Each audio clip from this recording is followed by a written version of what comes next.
Christ claimed for himself certain attributes which are proper to God alone.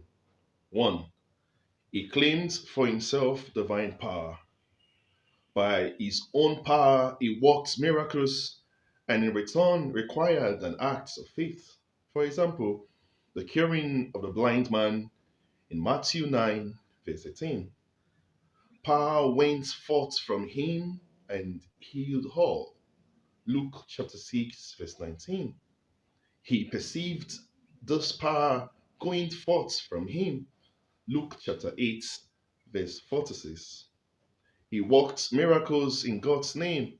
Luke chapter 10, verse 17. And he bestowed a share in, in it on his disciples. Luke chapter 10, verse 9, 10, verse 17. Matthew chapter 10, verse 8. 2. Jesus claims for himself supreme moral authority. He declares this power equal to that of God. He communicates his commands with the same authority as God did in giving the commandments to Moses when he declares the indissolubility of marriage. Mark 10, verses 7 to 9. He proclaims himself Lord of the Sabbath. Mark chapter 2, verses 23 to 28. 3. He claims absolute authority. Jesus forgives sins, which only God can do. Mark chapter 2, verses 5 to 12. And he assumes the supreme power of moral judgment, likewise proper only to God. Matthew chapter 14, verses 30 to 31. For him, one should be willing to leave all things. Matthew 10, verse 27 to 40.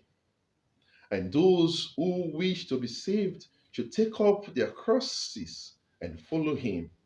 Matthew 19, verse 29. 4. He says he is the very Son of God. 3 times Jesus proclaimed his divine filiation in words which cannot be otherwise interpreted before the disciples on the occasion of Peter's confession of faith. Matthew 16, verses 13 to 20.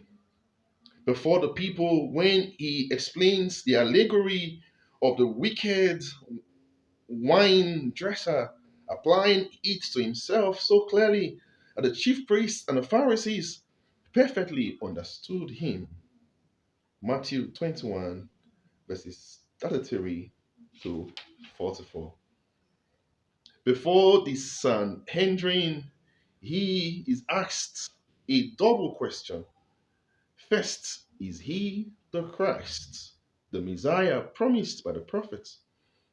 When he answers affirmatively, applying to himself the words of the Messianic Psalm, Psalm 109, verse 1, they put a second, even more crucial question to him. Is he then the Son of God? You have said it, Jesus replied.